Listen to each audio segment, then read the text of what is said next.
Good morning po mga kababayan, ma'am sir. This is John, the Filipino channel ang inyong pong lingkod. So today is March 4, 2026 at tayo ngayon ay pupunta dyan sa may Principe to Pasay Street, Novaliches proper, Novaliches, Quezon City. At dadalhin po natin yan sa may Casiela Fresh Chicken, sa may Wholesale and Retail Commonwealth Market, Holy Spirit, Quezon City po yan. Okay, magbabalik po tayo mamayang unti pag nakakuha na po natin sila. Disclaimer lamang po, ang content po natin ay kalsada at hindi ang passenger. Kaya nga naman sakali man po na may marinig kayo mga pangalan ng lugar, pangalan ng tao, pangalan ng organization sa government o private man yan, ay wala pong kinalaman ng channel na ito at wala pong pinapatungkulan. Lahat po na pinag-uusapan dito ay pawang dito lamang po yan sa loob at wala pong pinapatungkulan sa labas. Okay po, magbabalik po tayo mamaya unti pag nakuha na po natin sila. Samantala, makinig tayo ng mga nagbabagang balita at mga talakayan habang tayo ay papunta doon yan sa ating pick up area.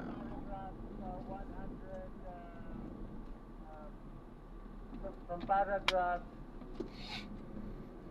121 to 122.3, yung po yung tungkol sa 125 million na naubos in 11 days.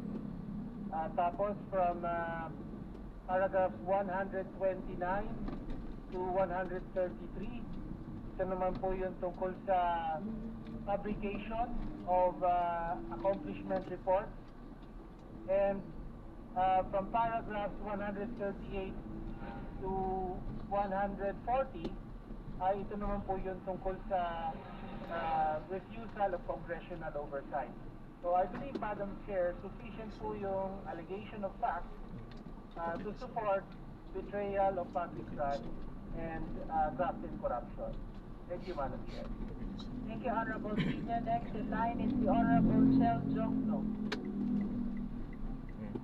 Thank you, Madam Chair. Well, I continue to respect Congressman Lungkot Miguel my comments about lodging. I have to disagree with his argument. First of all, because we carry that argument with logical conclusion would mean, for example, that if a Vice President were to attend a function as Secretary of Education, where the President was also present, and then, let's say, hypothetically, were to brandish a firearm or even discharge it at the President, then does that mean that she cannot be impeached? Second, if we carry that argument, then that would mean that the Vice President And the phone, and commit plunder, commit other high crimes as Secretary of Education, and they would be no harm.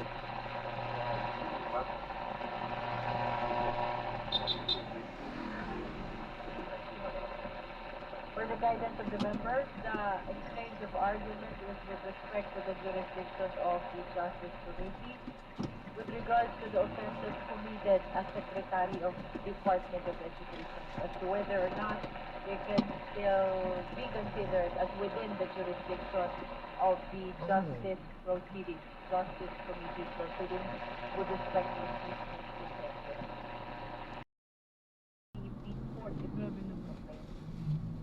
The point of order is overruled. Thank you very much, Madam Chair. Honorable Suntay may proceed.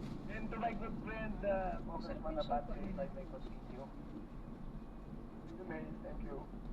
Hindi ito automatic non-graft authorization. So ay consistent sa sinabi ng Supreme Court sa Navales versus Ipon at Indian versus Ipon. ER numbers 19598 at 0108.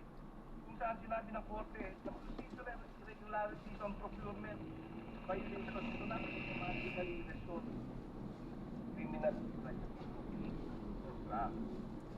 Pakikita ka rin, kagaya ng sinabi ng aking paboritong colleague, Congressman Joel Chua kanina, may nabanggit siya tungkol sa Madriaga, pinamit ni Madriaga. Ay, tanong ko lang, saan ba si Madriaga? Diba, nakakulong yata. So we have relying on the affidavit issue. Kaya an individual is currently in prison. Now, sino ba si Madriaga? Meron ba siyang appointment Ano sabi mo kanina, sukli mo? Sabi mo kanina, mahal yung sukli ko. para ma-indirect na naman natin yung case. Tulog ka. Pero mga Rely heavily. Sabi mo, mahal yung sukli ko ah. Madam Chair, Kinay sukli point ko. of order. There's Sukli. another point of order. kala ko. Let's hear the Honorable Dilima. Are we talking now here about the Oo. facilitation of a prospective witness in this proceeding? Dalawa ata kami na We're not nanaginip here pa rin. evidentiary. Sumugod din naman We're not ako just sa sukli. supposed to judge whether or not Mr. Matiaga is credible. Dalawang beses yun. So it is Nahatak mo yung anak ko. Sabi mo, akala ko ito. divert the matter now. We're just talking here about the Nahatak mo to oh. about Oh. the concurrent Akala mo ito. Akala ko ito. Yung braso. of the Vice President in their Target yan dahil meron din mga affiliated with Iran or and/or also being attacked by Iran in other areas they verified officials. So it's a serious situation that everyone is facing, lalo na sa ating mga kababayan at ang working in the Middle East. At ang pinagaling dyan sa Washington, Ambassador Vic Romualdez, meron bang mga naririnig kayo o nag-advise sa inyo na, hey Ambassador, it's better for your country to bring back all the OFW? May mga ganun ba? Ibig sabihin may ating na Ambassador, baka may pa sitwasyon sa gitna silangan. May mga ganun ba kayo naririnig, Ambassador Romualdez? Well, definitely in the areas like I said, na talagang medyo is very serious ang threat. Basically, ang sinasabi natin, in areas that have always been a problem in terms of kagaya na nangyari sa Gaza, that is a major conflict area na talagang pwedeng target yan at saka wala silang kompleto yung kanilang security blanket, so to speak. Kagaya ng UAE, they have a very good security and other areas that can simply targeted as we saw in the news. Oo. Pagpakali lang sa akin, okay lang ko lang kung tanong kasi ang daming bigyan na paisip. Naku, yung 9/11, marami mo kasi nakakaalala pa yan. Baka nag-aalala sila na posible kaya ganyan, baka mangyari yung mga ganun po. Eh, kayo na po ang magpaliwanag, Ambassador.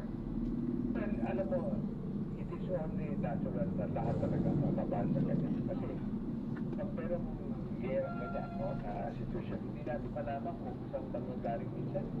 Alam natin ang conflict na nandiyan ngayon. Pero nakita natin, despite of the fact na maraming mostly neutralized US at mga Israeli forces, major cities that they are watching areas of Iran, marami pa rin sila nakapasok. So, hindi natin malaman kung saan pwede magaling.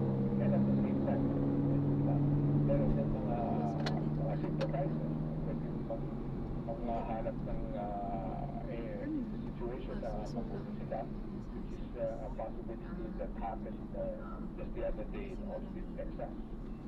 Sa group na yan, Pero sa malalaki US rin na yan. yung Bukod dyan, mas matindi ko sabihin yung hindi yung pasabog ng mga terrorist group. Maging dyan sa Hill area, usap-usapan pa rin yung Epstein Files. Mukhang yun yata matinding pasabog na gusto iwasan talaga ni President Trump, President.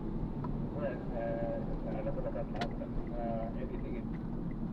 anything is possible in politics. So that's a political firestorm, so to speak, yung Epstein Files. Everybody in Washington, of course, most of the Americans are watching that particular issue. Hindi pa rin humuhupay, ano po? Talagang gusto mong ipakita lahat ng mga files na nagdidala, pati yung mga picture na kumakalat-galat ngayon hawak-hawak ng mga Democrats sa Ambassador. Pwede po sa may Ano atras ba sa yan. political? This is a political season Saan to? already in Doon po sa America. baba. Dahil sa midterm elections this November. So talagang Pasok po tayo sa loob. lalabas lahat yan.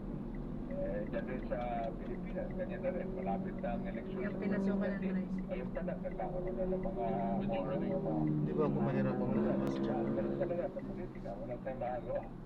Alright. Ang kabayanan ito. Kaya itong situation minsan na kalimutan natin na ito yung Kuya, ating, pabigay naman ng kailangan, 30 din.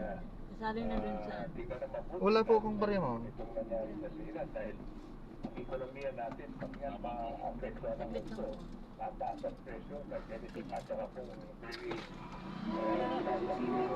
Drop off lang po. Grab po. Yan, huwag mo na sabihin. Magdadrop po. Grab.